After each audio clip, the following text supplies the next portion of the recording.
荷兰今天就是干了这件事，他搬了这个石头下来呢，不但砸了他自己的脚，他连整个欧洲的车企全部都砸到了。所以欧洲的许多国家对荷兰做这种蠢事已经强烈的不满。德国的总理公开表达过说你讨好美国就算了，你干嘛把我德国拖下水？荷兰配合美国的政策对安氏的接管，所以最奇妙就在这里，你今天把人家的股权从100%降到1%，请问一下荷兰，你要不要把钱还一下？268亿你给人家拿走，然后你现在跟人家说你只剩1%咯，所以你当然就会导致到中国大陆的全面反击。倒霉就是欧洲的车厂因为欧洲车厂长期以来就是依赖了安氏所生产的车用的基础晶片，现在这个一断货，接下来呢，欧洲的几大车厂，他们可能在出货上都会有造成很大的问题。中核晶片的这一场经营权的争夺仍然在持续。我们来看到荷兰这一回是否夺权，而且踩了红线呢？中国这一次也做了一个反击我们等一下会一起来看。那么西川会前夕的谈判桌，接下来可以看到火药味已经十足先来看到今天的火线话题，等一下请来宾来帮我们做解答，就是荷兰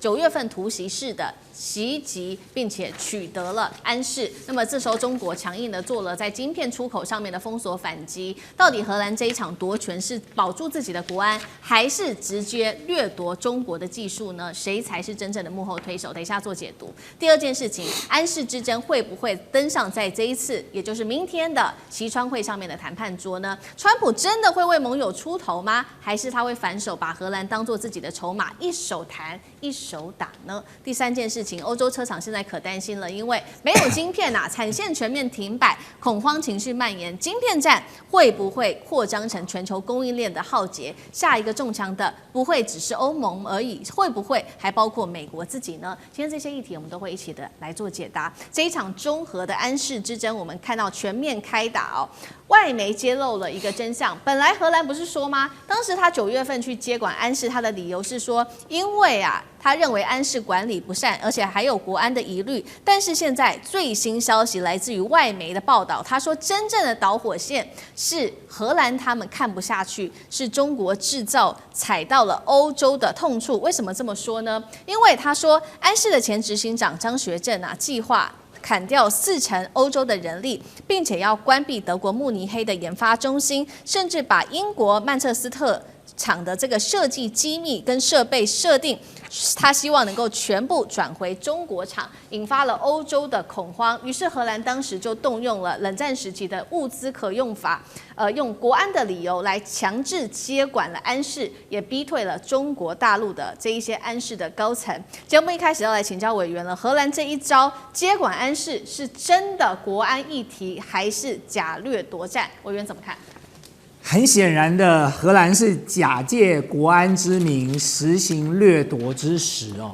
那么我要讲的是说，其实我们看最近这段时间在国际社会上发生的事情从美国到国际社会其实有一个不变的脉络。这个脉络就是美国跟他的盟友小弟们常常做搬石头砸自己脚的事情，有的时候砸到自己脚就算了，还连朋友的脚也砸了那么砸了朋友的脚就算了，有的时候搬的石头太大了，旁边一堆愚蠢的幕僚就跟着一起搬，然后搬一个更大的石头去砸自己的脚。荷兰今天就是干了这件事，他搬了这个石头下来呢，不但砸了他自己的脚，他连整个欧洲的车企的脚全部都砸到了。所以欧洲的许多国家对荷兰做这种蠢事已经强烈的不满了。对，包含德国的这个总理，他也在这个公开表达过说你要讨好美国就算了，你干嘛把我德国拖下水呢？那我们回过头来讲安氏这个事情事实上是这样，荷兰在今年的9月30号，他动用了商品控制法，把安氏强制的接收了，把原本文泰科技的股权从100%降到只有1%嘛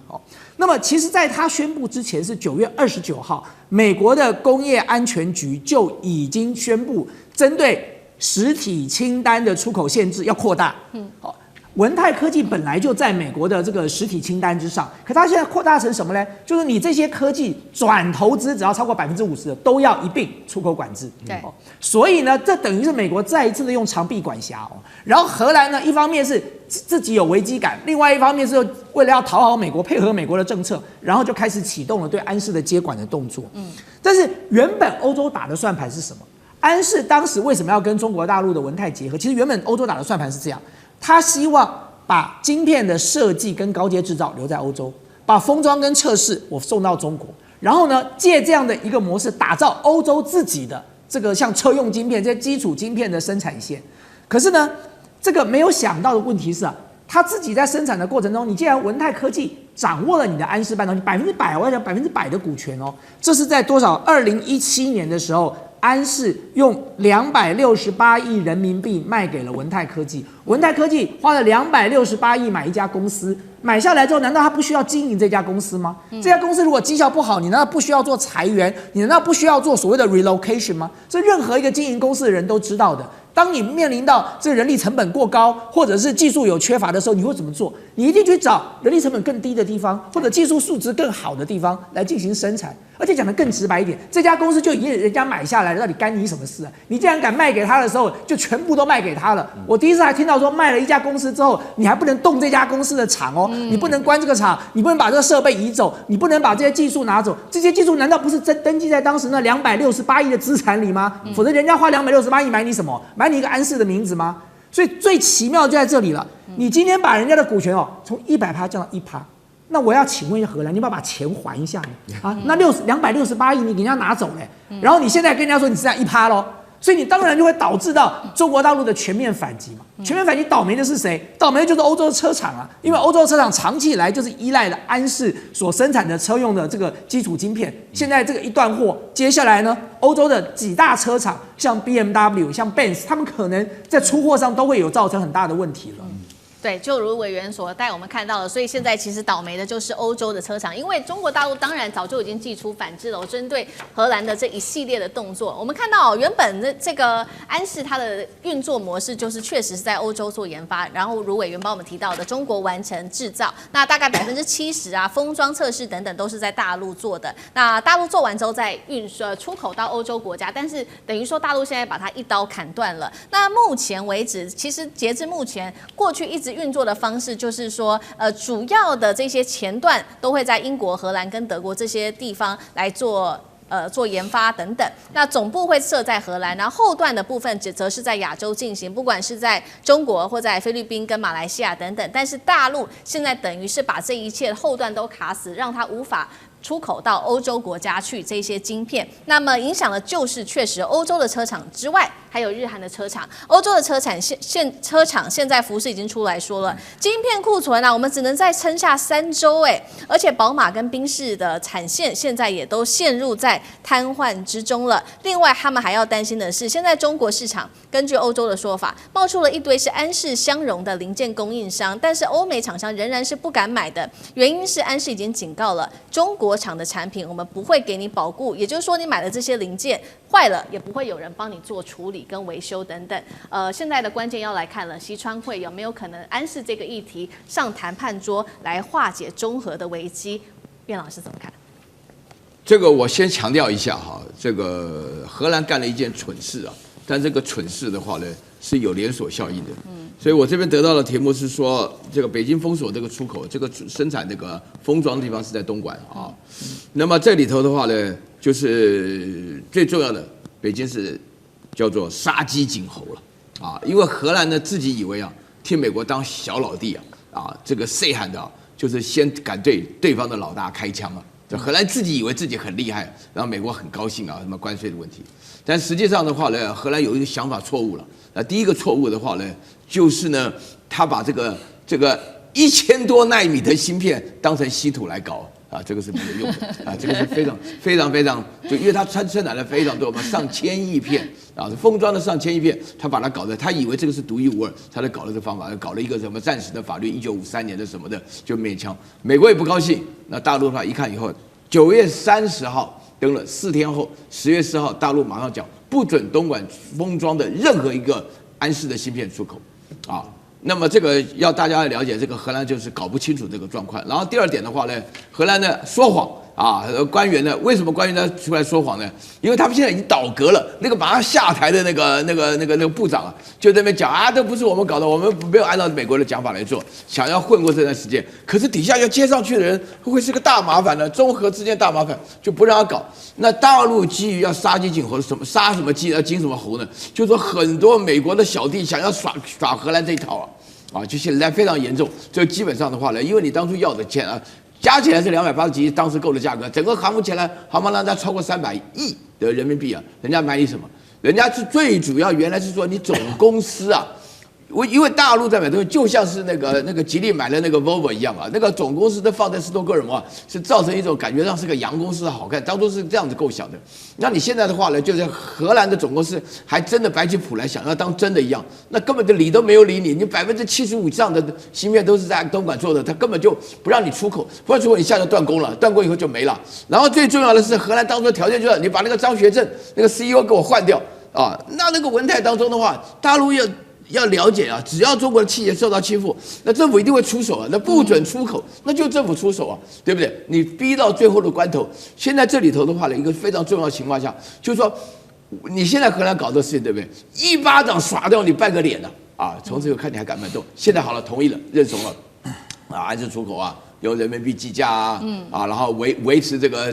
现在基本上能够出芯片啊，但是这个安氏的中国厂已经完全跟荷兰断掉了，我们自己干就不要你了，是啊，你这个搞的方法，因为荷兰本身人家说偷鸡不着18米啊，现在是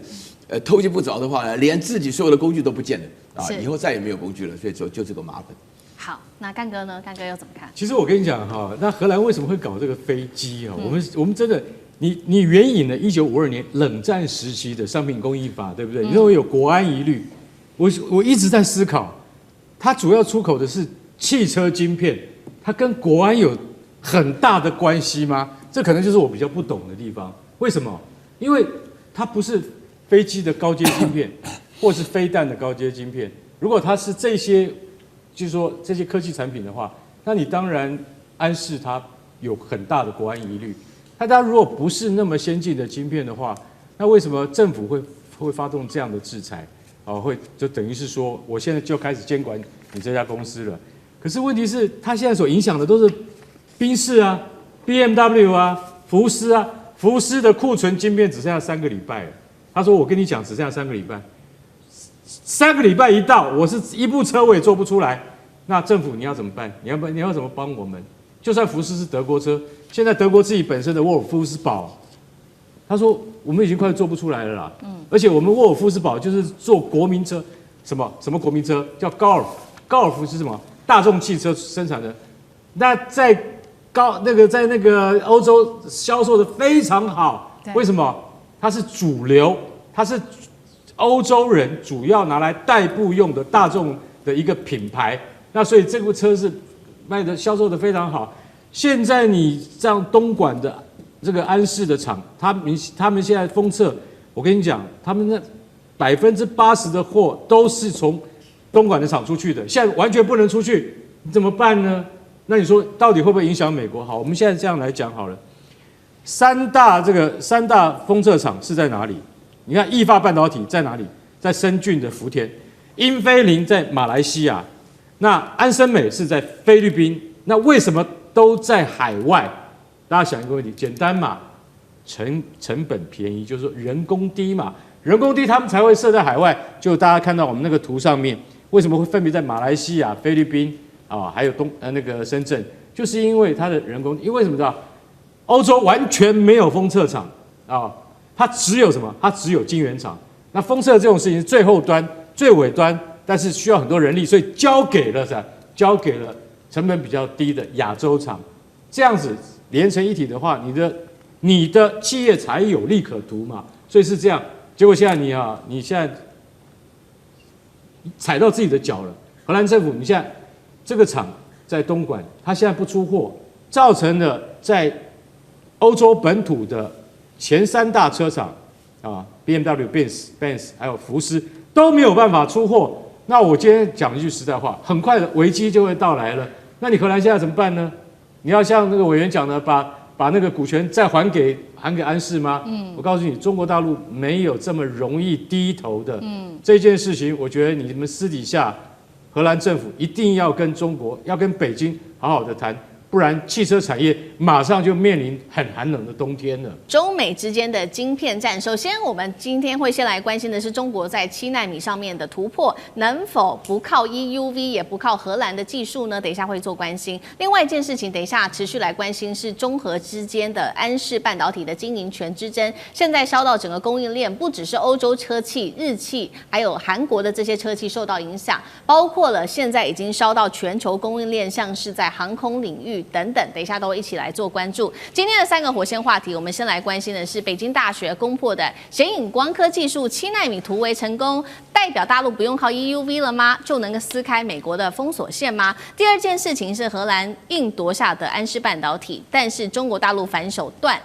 欧洲国家的供应，从车厂一路烧到航空领域，甚至是机械，有一些领域甚至1周内恐怕就会全面停摆了。这对于欧洲来说，到底压力有多大？荷兰还撑得下去吗？尤其在这个时候，荷兰总理急着撇清说，其实呢，我们接管安氏半导体不是针对中国大陆的，我们只是因为认为呢，他们的执行长这个安氏的执行长是有问题的，所以我们祭出了这样子的一个惩罚。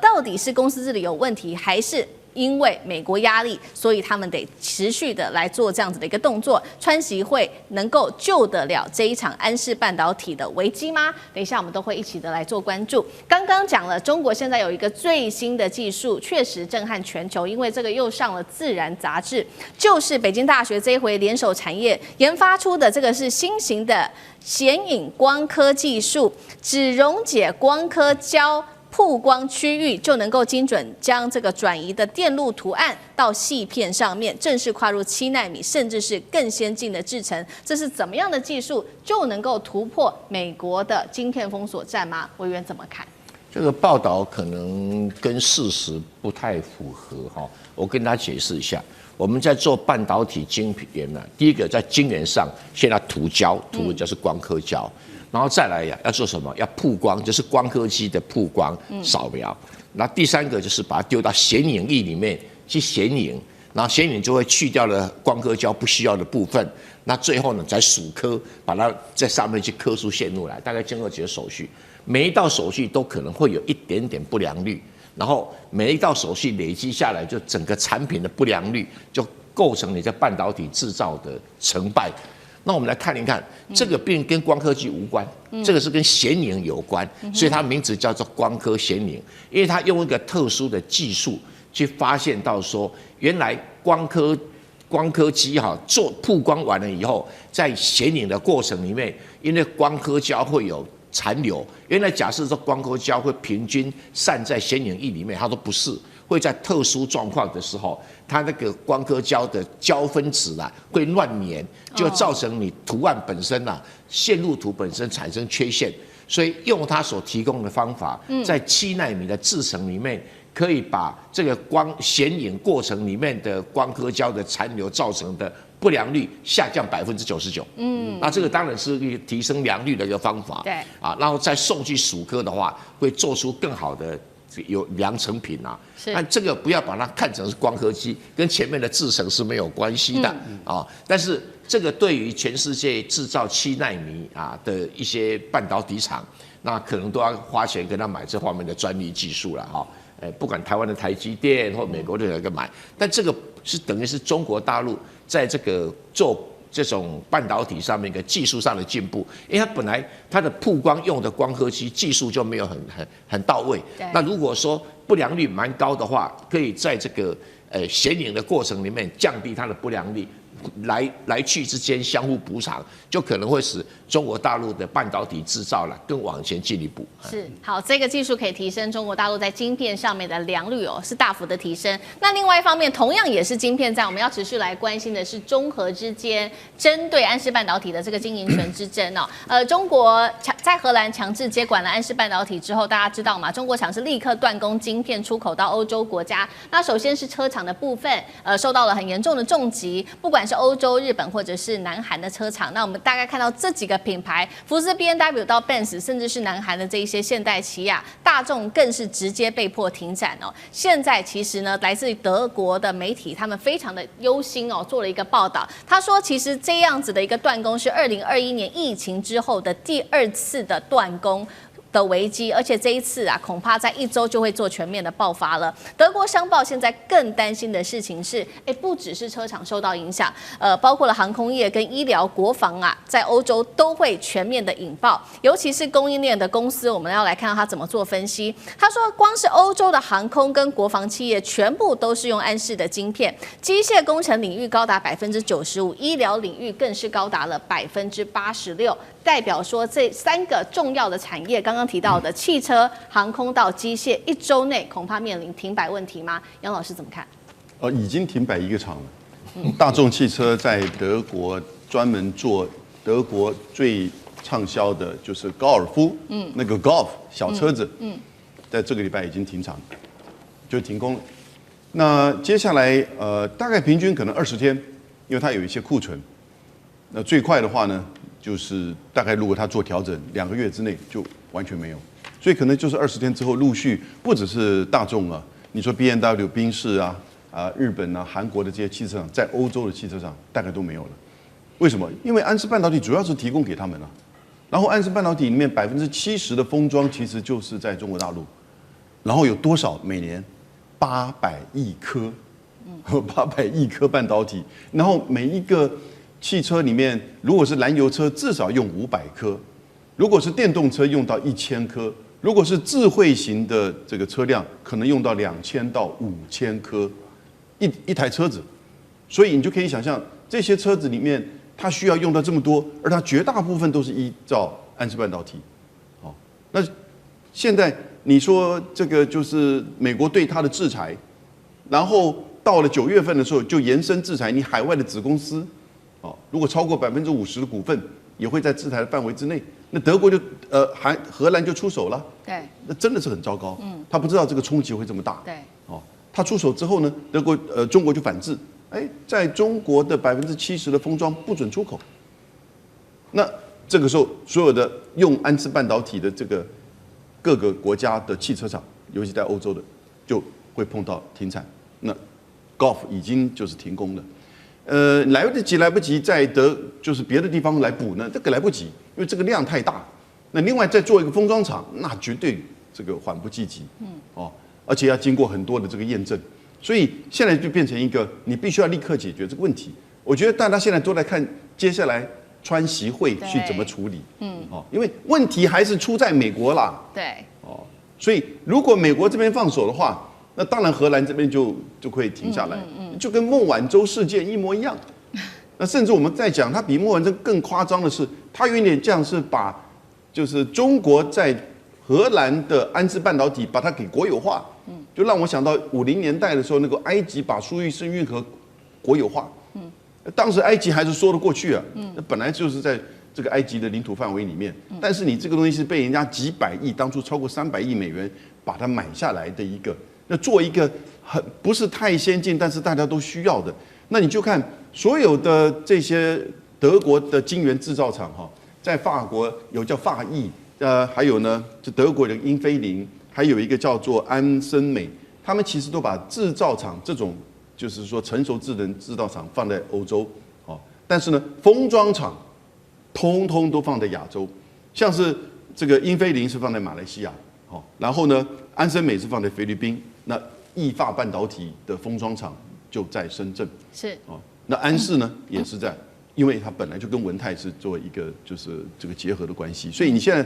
我觉得问题要回到最关键，就是还是要在美国。对，美国这里自己要放手。你这种所谓的这种长臂管辖你要有所节制，否则中国就会回敬你稀土啦。我觉得这一定已经是谈好的。是，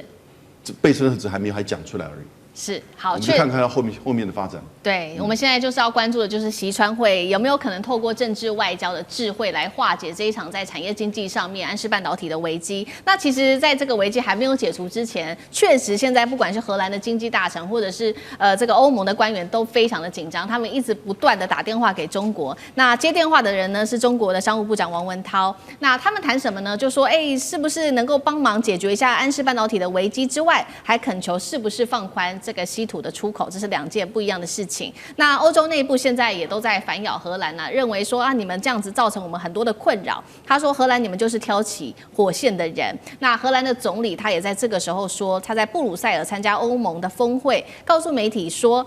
这一次呢，安氏半导体的核心事件是执行长管理不当，我们不是针对中国的一个措施，突然间改口了，就说是执行长的问题。舰长您如何看？首先你要知道，像这次荷兰，不管你做什么，你的动机我不管，你是不是美国给你压力，是不是你基于国家的这个管理什么的，这我都不管。我们要看的是结果，结果是什么？结果你们对安氏这样子，那北京不会容忍这个事情的，因为现在各国都应该去想一件事情，连美国这么强大的国家，川普这么强势的一个总统，那么不讲道理的总统，北京都完全不理他。那你其余你能够让中国怎么样？荷兰啦、日本啦、韩国啦都不可能的。所以当你们要采取一些对中国的措施的时候，记住那个后果你要去承担的。其实中国现在所有做的事情大概都是这样。那第二个我预测一下就是这一次的川习会一定胜利成功。为什么？如果不成功，11月1号要征100%的关税，那是不得了的事。从上一次这个川普说要征100你知道当天那个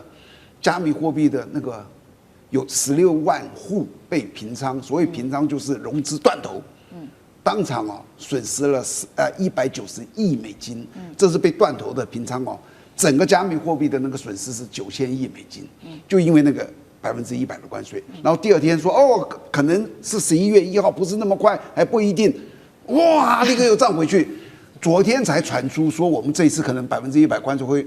不会这个限稀土你知道今天股市涨多少？你们应该都知道，涨了461点，大涨你就知道它的这个对全世界的经济影响有多大。中美如果打起来，那是一个世界经济不可承受之重，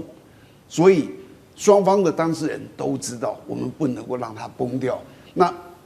谁敢让它崩掉？所以他们会极尽一切的能力，让它有一点成就。而以川普的这种作为，就只要有一点成就，他经过了过度的包装，我们这次是非常成功的，所以11月1号绝对不会征100。中美晶片战开打之后，现在也加入了欧洲的角色，现在帮着美国一起来对抗大陆吗？晶片战现在全球全面开打，我们要来关心的是，荷兰这一回是沦为美国的傀儡吗？因为他正式的宣布要接管大陆的安氏这一家半导体公司，挑战北京的底线。大陆作为反制，他就决定稀土来卡荷兰，是否最后是卡在艾斯摩尔的身上呢？川习会的前夕有非常多的议题，赶快带观众朋友来关心。首先，今天的3个火线话题，第一件事情，荷兰说他现在要接管大陆的安氏那欧洲现在可以说，我们直接解读，他就是站队美国队了吗？中美科技战确实从中美烧进了欧洲国家，艾斯摩尔有没有可能成为下一张记品牌呢？因为大陆不再提供稀土了。好，第二件事情是中国确实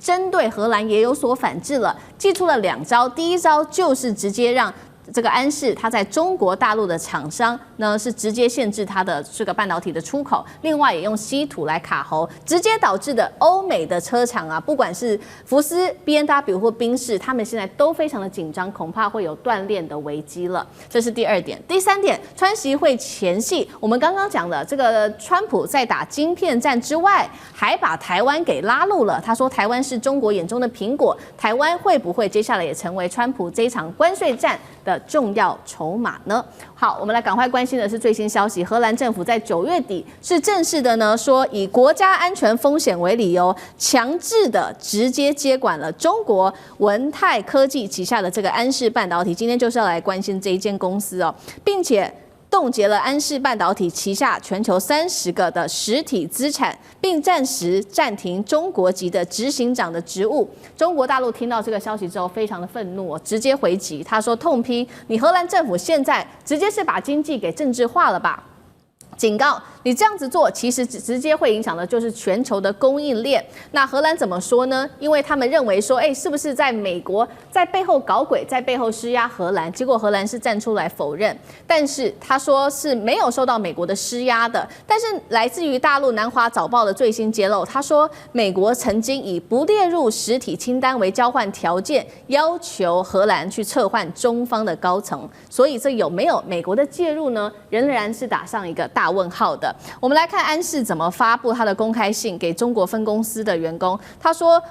荷兰搞这一套没关系，我们现在就搞自己的独立，允许员工拒绝含这个拒绝荷兰总公司在内的外部工作的任何的指令。商务部长王文涛也说了，你欧洲的动作接下来只会搞垮全球的供应链而已。而中国反制荷兰有2大重拳，首先我们来看到它有这个限制令哦，也就是半导体的限制的出口管制令，针对安氏的东莞厂改采上4休3，也就是减少工时，也缩减出货全球汽车大厂。结果我们刚刚说了，这几家美欧的车厂直接就受到重击，不管是福斯、B&W 或者是宾士等等。另外，大陆还卡的是荷兰的稀土。最新消息，我们来看到它针对14奈米以下的晶片用稀土开始做逐案审批了，是不是会掐住接下来艾斯摩尔需要用在它的 EUV 光刻机生产的一个重要的元素呢？因为艾斯摩尔现在根据了解哦，它所需要的这个稀土恐怕很快会断裂了，它现在库存顶多就只能再撑3个月而已了。荷兰这次出手是自主的这个欧洲自主防线吗？还是它是美国的科技战的傀儡呢？中美关系的经济战正式把荷兰也拉进来了吗？大师怎么看？对，其实它这个里面就是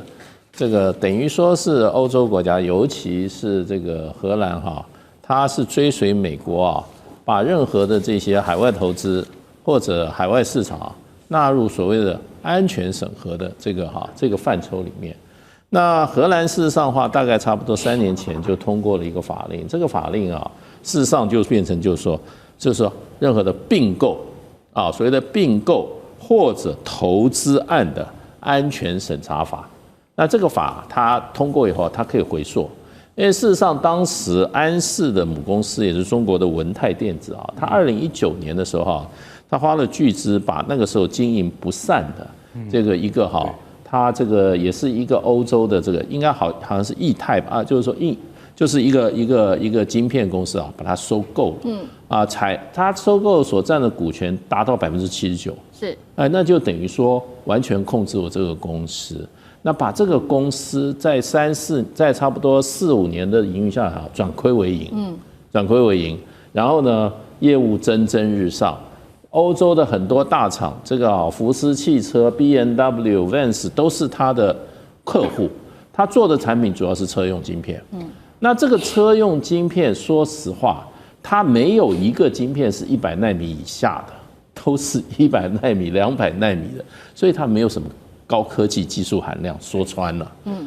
你有什么安全？对，说穿了就是说这个公司在你这个欧洲这个生产以后，帮你这个公司开始转亏为盈，那你就开始对这个公司你就觊觎了。那你当时你为什么不去把那个荷兰政府为什么不去把那个当时在亏损中的那个荷兰公司安氏公司的前身把它买下来呢？对，为什么赚了钱你就变成安全有顾虑？而且你高科技的话，你有安全顾虑。你这样子的这种很普通的科技，你有什么好顾虑的？是，所以这就是明白的，就是怎么讲，就是一种野心，然后呢，借着安全之名，事实上的话，在这边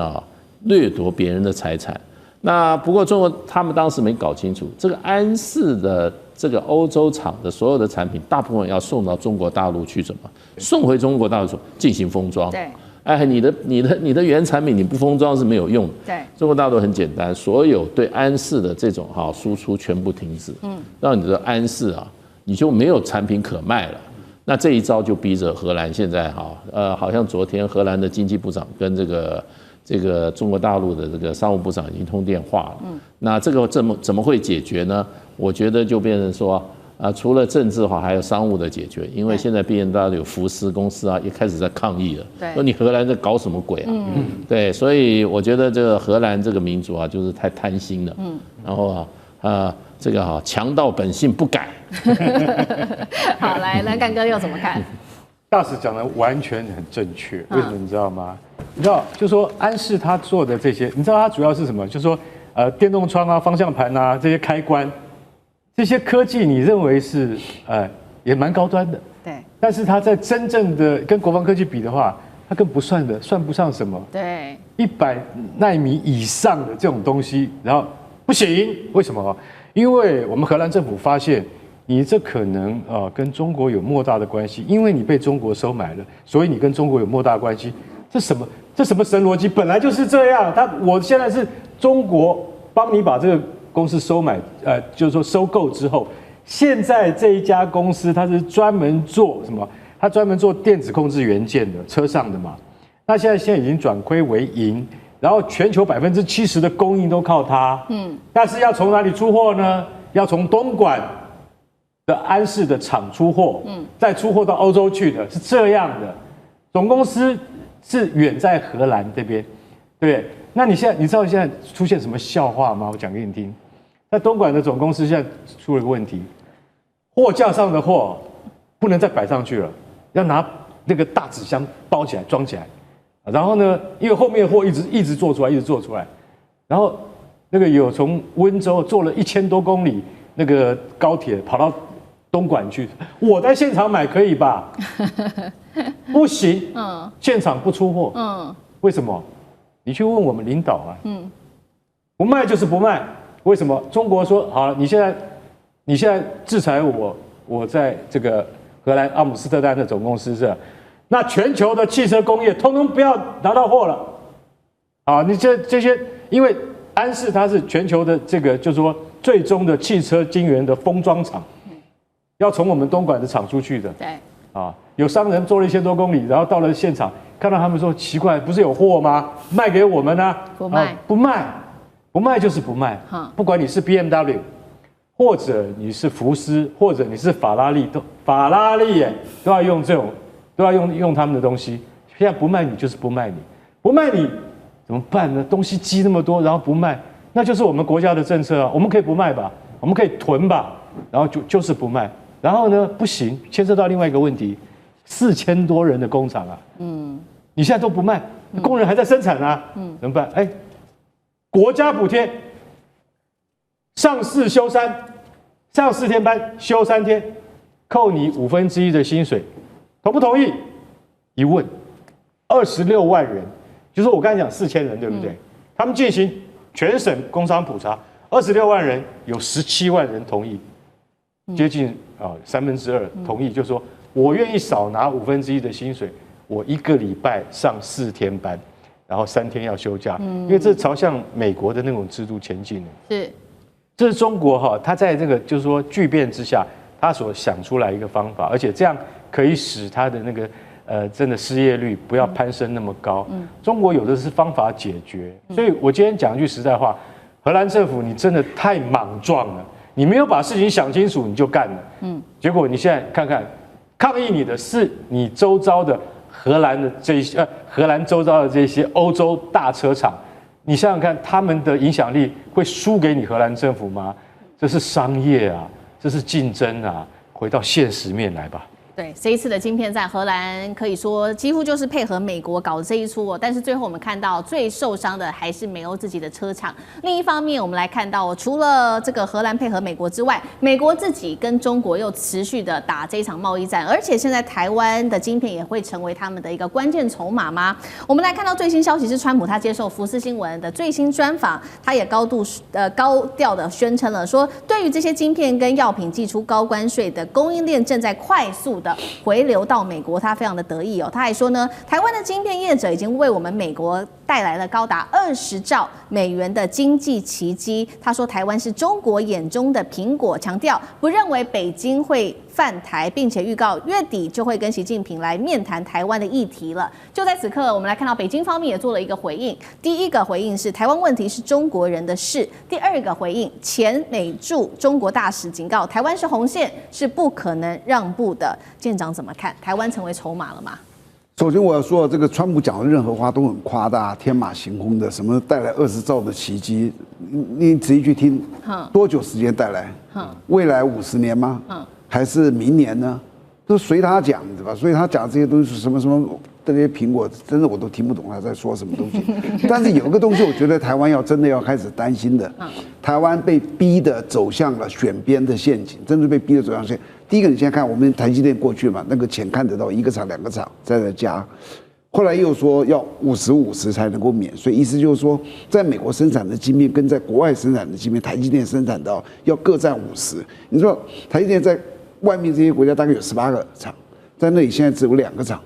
那是不是还要继续投资啊？这是一个，那可能让人想到可能要加很多钱。第二个，最近萧美琴讲了一个话，让我吓一跳。他说整个台积电的生态链都要过去。大家可能不太了解什么叫生态链。台积电这一家厂商在台湾它的底下的供应链的厂商有一个所谓叫1级供应链厂商，就是直接跟台积电签约，有400多家。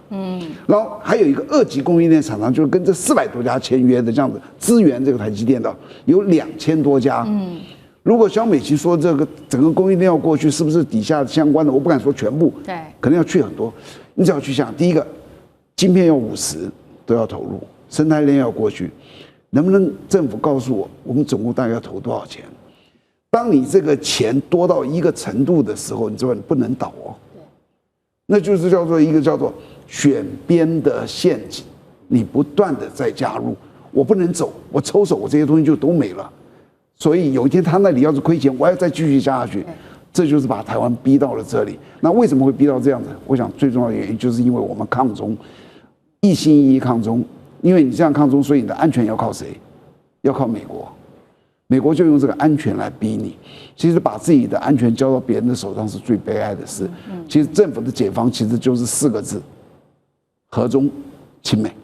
就可以了。立刻可以把这个都解开。中荷之间的这个晶片战开打，那荷兰这个背后有没有美国势力的介入，这个都会持续做关心。荷兰这一次呢，针对中国大陆，他用的法律是用冷战时期的一个法律来夺下中国大陆它的安氏半导体厂那中国则是用断供来反击欧洲那么导致欧日他们的汽车产业恐怕有10天内就会面临停摆的问题了。今天就这些议题，我们会一起的来做关注。赶快来看到荷兰的最新动作，他因为在欧洲他这边已经正式的出手。彭博10月23号报道，荷兰政府突然间出手，就是直接暴力接管中国的文泰科技持股的这一家晶片制造商安氏半导体。那荷兰的代理经济部长怎么说呢？他说：“我们做这样子的接管，是因为基于国家安全所以他们援引的就是冷战时期的一个法律，这个法律叫做1952年的物资可用法。”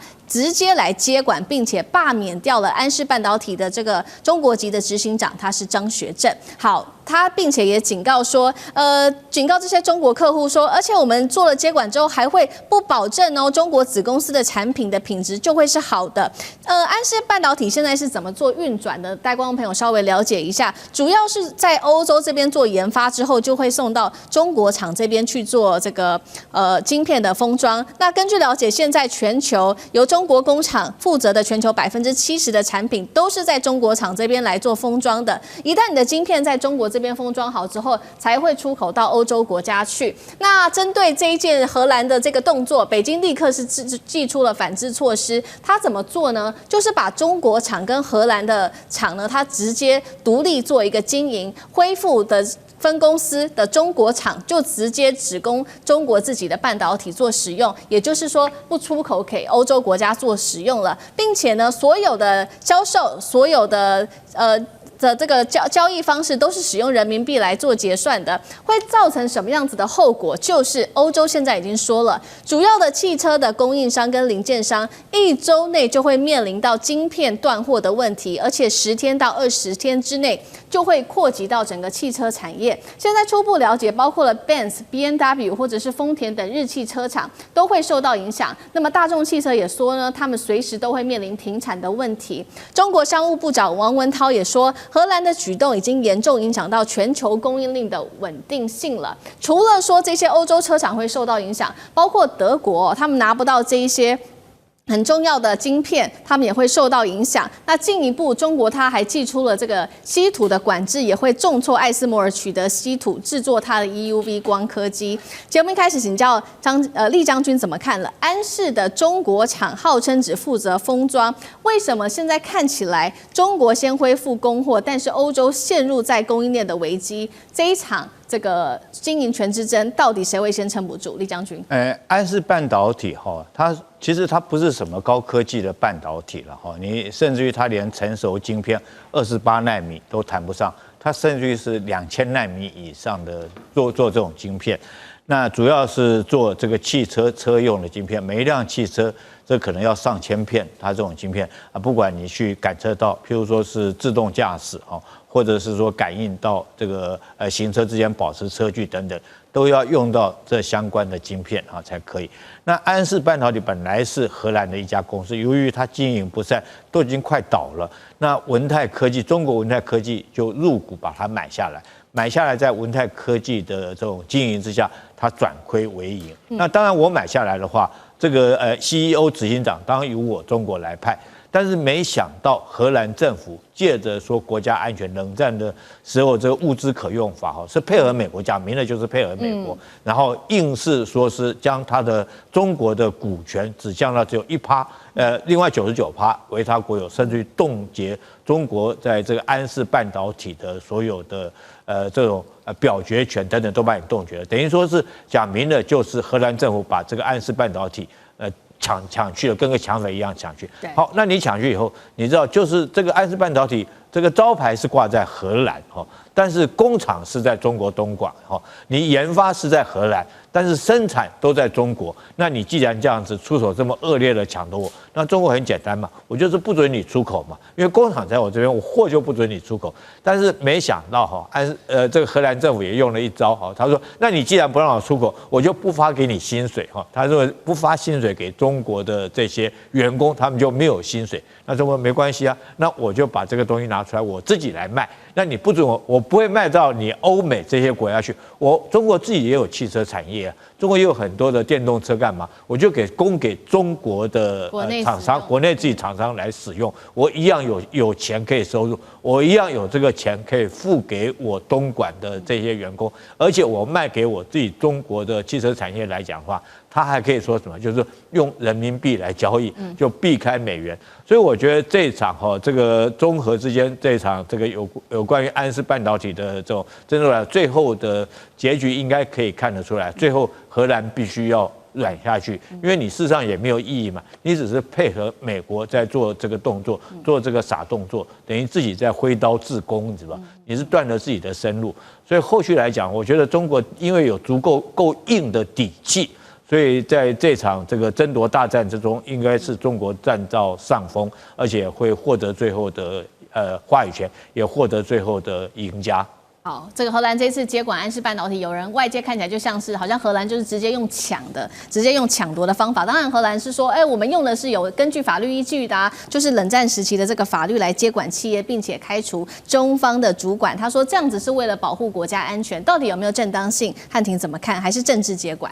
荷兰政府所用的所谓物资可用法是1952年冷战时期出来的，而且那是用在战争时期紧急状态、物资缺乏的状况那现在呢，它是用来接管了一个正常经营的企业，当然是有问题，就如同大炮打蚊子，而且这大炮呢还是从博物馆里面临时拖出来的。所以首先他扣上了罪名，因为你治理缺陷，所以我要把你给接管。但是他一方面指控安氏半导体做得不好，目前也没有拿出令人信服的公开证据，就好像一个裁判突然就闯进了球场，然后抢走一方的球，我怀疑你不会踢球，所以我自己下来踢，那他自己能踢多好呢？这也不知道，跟法治精神背道而驰。而且关键是选择性执法，因为安氏半导体被中资的这个文泰科技收购之后，它的营收和研发都是持续增长，也为荷兰贡献了可观的税收。所以如果荷兰这么做，当然没道理。所以背后还是地缘政治的因素嘛，它就是华盛顿的这个哈巴狗，种种迹象都表明了，它只是在配合美国的对华科技围堵。第一个呢，根据目前曝光的法庭文件，美国官员在2025年的6月明确要求荷兰撤换安氏半导体的 CEO 张学正，以此作为该公司不被列入美国出口管制的条件。所以这就表明了荷兰为什么要这么做，因为它会被美国的长臂管辖所约束。那第二呢，温顺小绵羊因为连文泰科技的荷兰律师都指出，我经济部在这件事情上为什么呢？因为我是跟着美国的温顺小绵羊，他自己都这样讲。所以他放弃战略自主、甘为马前卒的行为，对一个主权国家来说，当然是不明智的。那当然，这件事情呢，也再次印证了一个历史上的规律：核心技术买不来、求不来、也讨不来，最有力的回应就是坚定不移的走自主创新之路，将科技的饭碗牢牢的端在自己手中。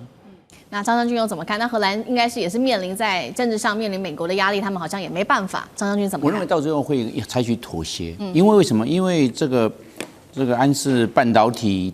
它的最重要的是它生产的是在中国大陆，研发是在荷兰。但是在这一方面的话，那到最后我们知道生产是最重要的。那现在这欧洲的库存呢，大概就2个方法：第一个10天、20天结束了；第二个，他要去寻找替代市场。那替代市场能不能那么顺利找到替代市场，来拿到这些晶片？因为它这做的很简单嘛，一个是电晶体，另外一个是晶片，逻辑晶片。对，那就是2个啊。那赶快去找替代市场。如果能找到替代市场，这个呢还能够解燃眉之急。那如果找不，这只是一时燃眉之急。但是长远来看，还是要有稳定的供应源。那你还是要这个回到安氏半导体，大家来合作。那你现在真的要把它做撕破吗？而且我们知道，汽车制造业是欧洲非常大的